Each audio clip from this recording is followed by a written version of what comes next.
এই জন্য সম্পদকে মূল্যায়ন করা, রিজিক আল্লাহ পাক দিয়েছেন বলেই সব যে ঢেলে দিতে হবে, এটা ভালো না, এই কাজটা ঠিক না।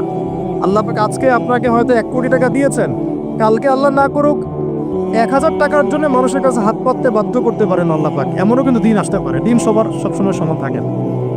আজকে আপনার কাছে 1 কোটি টাকা আছে, কিছু মনে হচ্ছে না, কালকে কে জানে আল্লাহ না করুক যে 1000 টাকা কারো কাছে চাইতে হচ্ছে, 1000 টাকার জন্য ঠেকে গেছেন, হতে পারে না? রিজিককে মানুষ তাজিম না করলে রিজিক দূরে চলে যায়। দুটো বিষয় খেয়াল রাখবেন, দুটো বিষয়। এক হচ্ছে মাঝে মাঝে মনের মধ্যে কিছু আমল করার ইচ্ছা আসে, আসে না? মনে হলো যে আচ্ছা একটু 10টা আয়াত পড়ি, মনে আসে না মাঝে মাঝে? এমন মনে হয় না? ওই সময় এই যে মনের মধ্যে যে এই ইরাদাটা জাগ্রত হওয়া, এটাকে আমরা বলি ওয়ারিদ। অন্য ভাষায় আপনি বলতে পারেন মেহমান। কি বলতে পারেন? এটা আল্লাহর পক্ষ থেকে আপনার কলবের মধ্যে মেহমান হিসেবে এসেছে। এখন আপনি যদি আমলটা করেন, সেই মেহমান বারবার আপনার কলবে আসবে। যদি আপনি ওই সময় আমলটা না করেন, মেহমান চলে যাবে, মেহমান অসম্মানিত হলে পরে আর আসবে না। একইভাবে রিজিক আল্লাহ পাক দিয়েছেন, এর তাজিম যদি করতে পারেন রিজিক বেশি আসবে।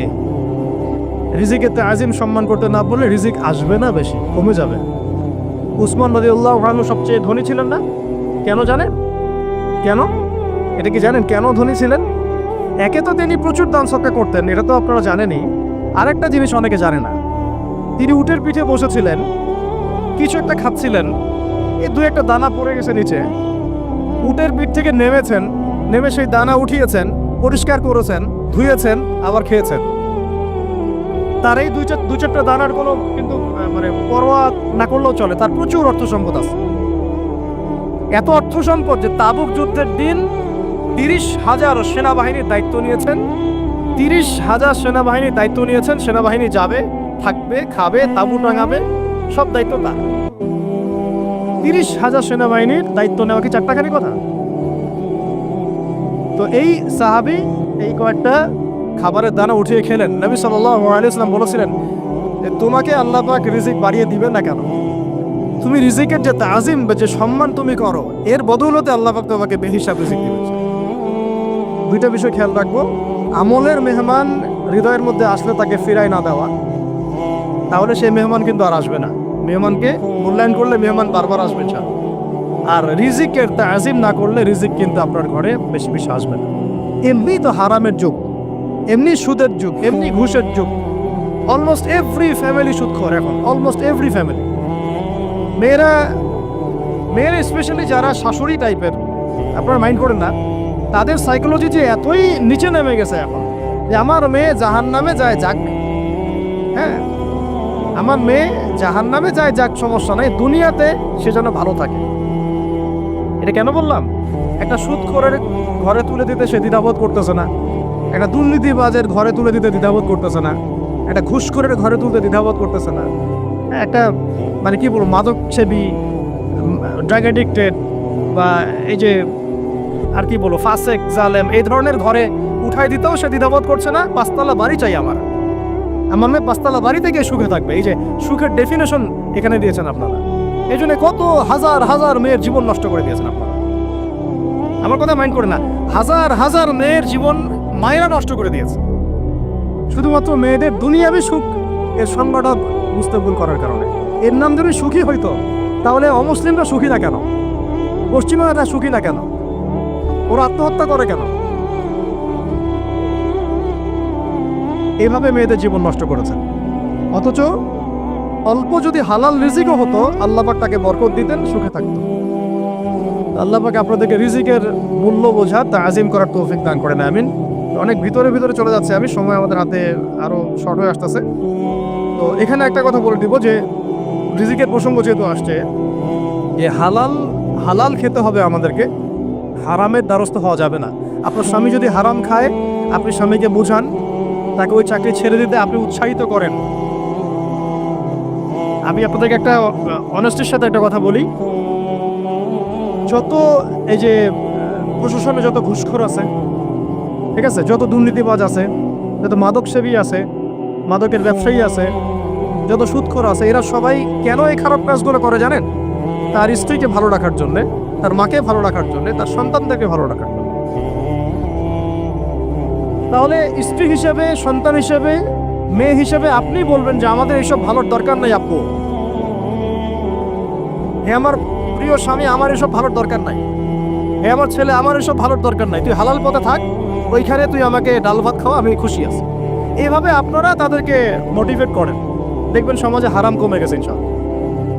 আর হারাম খাওয়া এই ছেলে মেয়েগুলোও কিন্তু মানুষ হবে না। হারাম খাওয়া যে ছেলে মেয়েগুলো রক্ত মাংস করে উঠছে, এরাও কিন্তু মানুষ হবে না। আল্লাহ পাক আমাদেরকে হালাল খাওয়ার তৌফিক দান করেন, এবং এই হালালের জন্য আপনাদের ভূমিকা অনেক বেশি।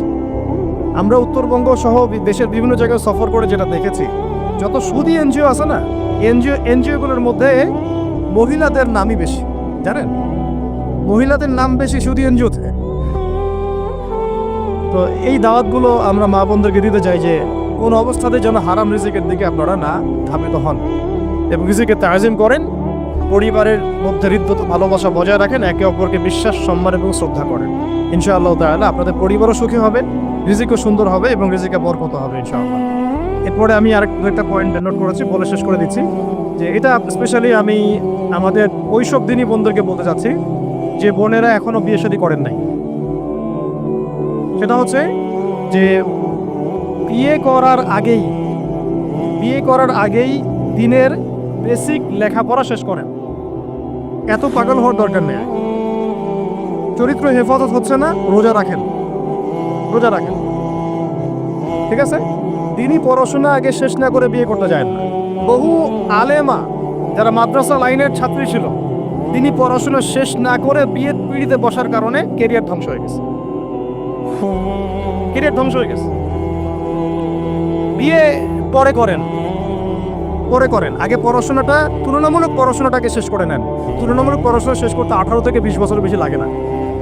যদি আপনি শুরু থেকে শুরু করেন, একদম 18 থেকে 20 বছর হতে হতে আপনার পড়াশোনা মোটামুটি শেষ হয়ে যাবে।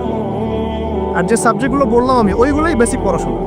এখন এটা হয়তো সবার ভাগ্যে নসিব নাও হতে পারে, সেক্ষেত্রে বিকল্প অপশন আমরা যাব, কিন্তু আগে মূলনীতি হচ্ছে একটা লেভেল পর্যন্ত পড়াশোনা করার পরেই বিয়ে করেন। কারণ বিয়ের পরে আপনার যত রেসপন্সিবিলিটি আসবে, এটা তখন পড়াশোনা মেনটেন করা এতটাও সহজ না, প্রায় অসম্ভবের পর্যায়ে পড়ে যায়। আর দু একটা বাচ্চা কাচ্চা হয়ে গেলে তো তখন আর কোনো কথাই নেই। তাহলে আপনারা কি আমাদেরকে আয়েশা রাদিয়াল্লাহু আনহার মতো একটা প্রজন্ম দিতে পারবেন না? যদি এটা আপনাদের উদ্দেশ্য হয়, সেক্ষেত্রে কি পড়াশোনা শুরু থেকে করা উচিত না?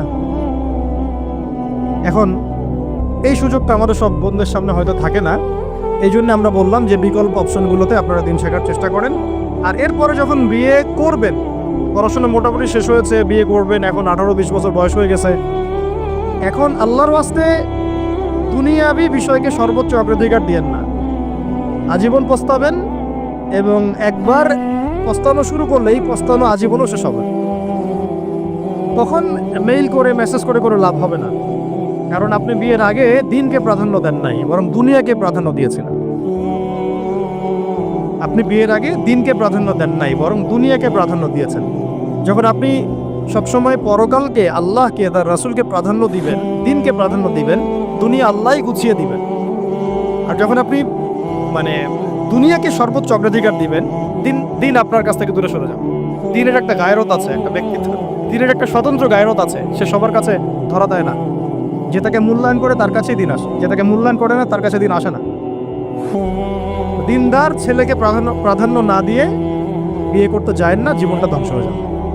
হ্যাঁ, আমি বলছি না দিনদার ছেলে মাদ্রাসাতেই থাকে না, ইঞ্জিনিয়ার লাইনেও থাকতে পারে, ডক্টরও হতে পারে, ইঞ্জিনিয়ারও হতে পারে, কিন্তু এটা বাহ্যিকভাবে এটাকে জাস্টিফাই করাটাও ডিফিকাল্ট। কিছু ক্রাইটেরিয়া দেখে আপনি একটু আন্দাজ করতে পারেন, পুরোপুরি হয়তো কখনোই বুঝতে পারবেন না। সেটা হচ্ছে দিনের প্রতি তার ফিকির কেমন, দিন নিয়ে তার কাজ কেমন, তার লাইফস্টাইল কেমন, তার পরিবার কেমন, কোন পরিবেশে সে বড় হয়ে উঠেছে, তার একাডেমিক্যাল সার্টিফিকেট কেমন, তারপরে তার দাওয়াতের মেহনতে অ্যাক্টিভিটিস আছে কিনা, বা ব্যবসা হালাল কিনা, বা চাকরির হালাল কিনা, নামাজ ঠিক আছে কিনা, তার মধ্যে সুন্নাহ আছে কিনা। এগুলো কিছু বাহ্যিক সাইন, যেগুলো দেখে আমরা একটা আইডিয়া নিতে পারি। তারপরে বলবো যে এখানে 100% আপনি এনশিওর হতে পারবেন না, ওইটা আল্লাহ পাকের হাতে। ওইটাও যদি এনশিওর করতে চান, তাহলে কি করতে হবে? তাহলে নিজেকে দিনদার হতে হবে। আমি নিজে যদি ভালো দিনদার হই, তাহলে ইনশাআল্লাহ আল্লাহ পাক আমাকে দিনদার স্ত্রী দিবেন। নিজে দিনদার না, তাহলে কি রেডিমেড দিনদার ছেলে আসবে? কখনই আসবে না। দোয়া করতে হবে, রব্বানা হাব লানা মিন আজওয়াজিনা ওয়া যুররিয়াতিনা কুররাতু আ'য়ুন ওয়াজআলনা লিল মুত্তাকিনা ইমামা। দোয়া করতে হবে যে রব্বি হাবলি মিনাস সালিহিন, রব্বি হাবলি মিন লাদুনকা যুররিয়াতান তাইয়্যিবা ইন্নাকা সামিউদ দুআ। এই বিষয়গুলো থেকে খেয়াল রাখবেন। আর শরীয়তের মেজাজ মাথায় রাখা। শরীয়তের মেজাজের কথাটা আজকে এই জন্য বলছি যে আমরা আমাদের দেশে যে প্রবলেমটা দেখি, ইসলামের পূর্ণাঙ্গ বিষয়গুলো মানুষ মাথায় রাখতে চায় না। ইসলামে যেমন নামাজ, রোজা, হজ, যাকাত আছে, ইসলামে কিন্তু দাওয়াত, তাবলীগ, জিহাদও আছে, তাই না? ইসলামে কিন্তু শরিয়া আইনও আছে, হুদুদ, কিসাস আছে, ইত্যাদি আছে। আমাদের সমাজে দেখেন নামাজ শব্দ পরিচিত কিন্তু কিসাস শব্দ পরিচিত না। কিসাস মানে কয়জন জানেন যে কিসাস শব্দ অর্থ কি? অনেকেই জানে না। কিন্তু কিসাস একটা কোরআনের একটা ফান্ডামেন্টাল বিধান যে কেউ যদি আপনার চুরি করে হাত কেটে ফেলতে হয়, কেউ যদি ব্যভিচার করে বেত্রাঘাত করতে হয়, বিবাহিত হলে রজম করতে হয়, কেউ যদি মুরতাদ হয় তারও মৃত্যুদণ্ড শাস্তি আছে, কেউ সাতেমে রাসূলকে গালি দিয়েছে তারও মৃত্যুদণ্ড আছে। এরকম অনেক বিধান আছে, হুদুদ এবং কিসাস আছে। হত্যার বদলে হত্যা, চোখের বদলে চোখ, জানের বদলে জান। আমাদের সমাজে এগুলো পরিচিত না। নামাজ পরিচিত কিন্তু, তাসবিহ তাহলিল পরিচিত, ঠিক আছে? এরকমই সমাজেও বহু বিবাহ এটা অপরিচিত। হ্যাঁ, আপনি একটা বিয়ে করে বাইরে 4টা 5টা 6টা মেয়ের সাথে খারাপ সম্পর্ক করলে সমাজ এটাকে প্রমোট করে, এটাকে কাছে আসার গল্প নাম দেয়। কিন্তু একটা মেয়ের পুরো জীবনের রেসপন্সিবিলিটি আপনি নেবেন হালালভাবে, তখন সমাজ আপনাকে বাঁকা চোখে দেখবে, বিতর্কিত করবে। আমরা এখনো ওই ইসলামের ওই মেজাজে যাইতে পারি নাই। আমার মেয়েকে বড় করার সময় এটা তার মাথায় ছোট থেকে দেওয়া উচিত যে হ্যাঁ, ইসলামে কিন্তু বহু বিবাহের ব্যাপারও আছে, ওকে ওইভাবেই ওই মেজাজেই বড় করা উচিত। এখানে আরেকটা প্রশ্ন আসতে পারে যে এটা তো ঐচ্ছিক। অবশ্যই ঐচ্ছিক, কেউ চাইলে করতে পারে, কেউ চাইলে নাও করতে পারে, সবার উপর এটা ফরজ না, কখনোই না। এবং এটাকে আমরা বড় স্কেলে এটাই সুন্নত এটাও বলতে পারবো না। ওইটা একটা নির্দিষ্ট প্রেক্ষাপটে অ্যাপ্লাই করার বিষয় ছিল। এবার উহুদের যুদ্ধ হয়ে গেছে, অনেক মেয়ে এতিম হয়ে গেছে। এখন এই মেয়েগুলো দায়িত্ব কে নিবে? বহু বিবাহের ব্যাপারটাতে আসলো তখন সূরা নিসার আয়াত যে তোমরা এখন পছন্দ হলে মাসনা সুলাসা রুবা করতে। এটা কাউকে ফরজ করা হয় নাই, কারো উপরে ফরজ করা হয় নাই। যার সামর্থ্য আছে তোমরা করতে পারো। খালাস, ওই মেয়েগুলোর দায়িত্ব নিয়ে নেওয়া হলো রাষ্ট্রীয়ভাবে, এবং তারা সম্ভ্রম পেল, সম্মান পেল, গার্ডিয়ানশিপ পেল, তাদের সমস্ত অধিকার ফিরে পেল। এটা ইসলামের একটা বিধান আছে। একেবারে এটাকে বাদ দিয়ে এটাকে অস্বীকার করা, কুফরি করলে কিন্তু কোরআনের সাথে আপনার কুফরি হয়ে যাবে। আপনার নিজস্ব রুচিবোধ থাকতে পারে যে আমি এটাকে পছন্দ করি না, সেটা আপনার ডিসিশন, এটা কোনো সমস্যার কিছু নেই। এমনকি ইসলাম আপনাদেরকে বলেছে যে মেয়ের অনুমতি ছাড়া তাকে বিয়েও দেওয়া যাবে না।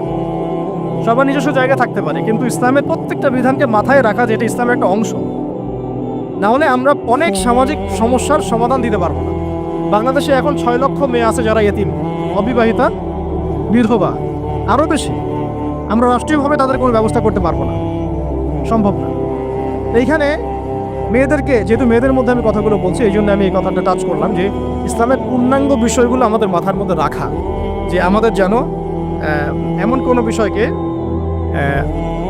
অস্বীকার করে না বসে যেটা আবার আমাকে ঈমান থেকে বের করে দিবে। আমার নিজের আমল না হতে পারে, আমি নিজে সেটা পছন্দ না করতে পারি, বা আমার মতামত থাকতে পারে, সেটা আলাদা ইস্যুস।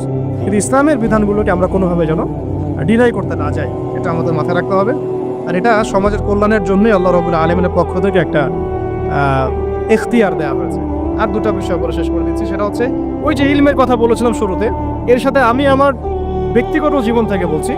আর 3টা জিনিস ইলমের সাথে খুব বেশি কানেক্টেড, এটা মাথায় রাখবেন। একটা হচ্ছে আদব। একটা কি? আদব। আদব রক্ষা করতে না পারলে ইলম অর্জন করতে পারবেন না। তাই আদব রক্ষা করার জন্য আমাদেরকে ওই জেনারেল লাইনে পড়াশোনার মেজাজটা ত্যাগ করে আসতে হবে। আমরা ওইখানে যে মেজাজে পড়াশোনা করি, ওই মেজাজটা আমাদেরকে একটু কর্পোরেট হতে শেখায়। মানে আমি বেতন দিয়েছি 500 টাকা, আমি 500 টাকার ক্লাস পাইলাম না কেন, তাই না? মেজাজটা এরকম আর কি। অথচ এখানে ওস্তাদের দোয়া নেওয়ার জন্য আমাদেরকে সিরিয়ালে দাঁড়িয়ে থাকতে হবে। এটা হচ্ছে এই প্ল্যাটফর্ম, এটা হচ্ছে ওই অন্য জায়গা। এখানে একজন নবী হয়েও মুসা আলাইহিস সালাম যুগের পর যুগ হাঁটছেন এমন একজন ব্যক্তির সাক্ষাতের জন্য যিনি তার চেয়ে বেশি জ্ঞানী। তার নাম খিদর আলাইহিস সালাম, যিনি তাকে সাথে নিতে চাচ্ছেন না। তিনি বলছেন যে ইন্নাকা লান তাস্তাতিআ মাইয়া সাবরা, তুমি তো আমার সাথে ধৈর্য ধরতে পারবে না। কিন্তু মুসা আলাইহিস সালাম তারপরও চললেন, বারবার প্রশ্ন করলেন, কিন্তু শেষ পর্যন্ত সম্পর্ক কিন্তু নষ্ট হয়ে গেল। মনে আছে কি সূরা কাহফের কথা বলছে? এটা হচ্ছে এই ইলমের জায়গাটা এমন একটা ইলমের জায়গা যেখানে আদব রক্ষা না করলে ইলম পাওয়া যাবে না। একটা বিষয় হচ্ছে তাসকিয়া, ইলম অর্জন করে উস্তাদের কাছ থেকে দোয়া নেওয়া এবং আত্মশুদ্ধি অর্জন করা। মনের মধ্যে কোনো হিংসা না রাখা। আমাদের সবার এখন মনের মধ্যে যে হিংসা দিয়ে ভর্তি, হিংসাগুলোকে ছেড়ে দেন, মন বড় করে ফেলেন। আল্লাহর জন্য ছেড়ে দেন। হিংসা ত্যাগ করেন, গীবত করা